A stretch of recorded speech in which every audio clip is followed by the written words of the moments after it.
ಆತ್ಮೀಯರೇ, ಈಗ ನಾನು ಗಾಜಾ ಪಟ್ಟಿ, ಗಾಜಾ ಸ್ಟ್ರಿಪ್ ಅಂತೇಳಿ ನಾವೇನು ಕರಿತೀವಿ, ಅದರ ಪಕ್ಕದಲ್ಲಿ ಇರುವಂತಹ ಗಿವಾಟ್ ಕೋಬಿ ಅನ್ನುವಂಥ ಒಂದು ಊರಿನಲ್ಲಿದ್ದೇನೆ. ಇದು ಇಸ್ರೇಲಿನ ಒಂದು ಭಾಗ. ಈಗ ನಿಮಗೆ ಇಲ್ಲಿ ದೂರದಲ್ಲಿ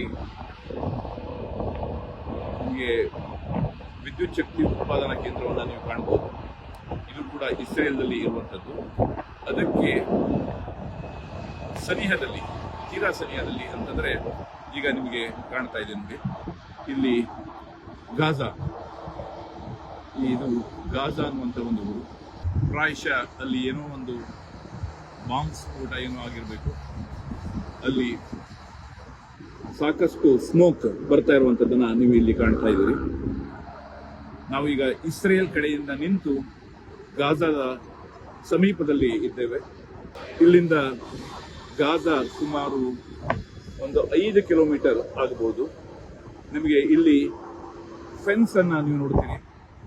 ಇಲ್ಲಿ ಈ ಬೇಲಿ ದಾಟಿದ ನಂತರ ನಿಮಗೆ ಗಾಜಾ ಪಟ್ಟಿ ಆರಂಭ ಆಗುತ್ತೆ. ಅದರ ಬೇಲಿಯ ಪಕ್ಕದಲ್ಲಿ ಇರುವಂತದ್ದು ಇಸ್ರೇಲ್, ಆ ಕಡೆ ಇರುವಂತದ್ದು ಗಾಜಾ. ನಿಮಗೆ ಆ ಕಡೆ ಕಾಣ್ತಾ ಇರುವಂತಹ ಕಟ್ಟಡಗಳೆಲ್ಲವೂ ಕೂಡ ಗಾಜಾದಲ್ಲಿ ಇರುವಂತಹ ಕಟ್ಟಡಗಳು.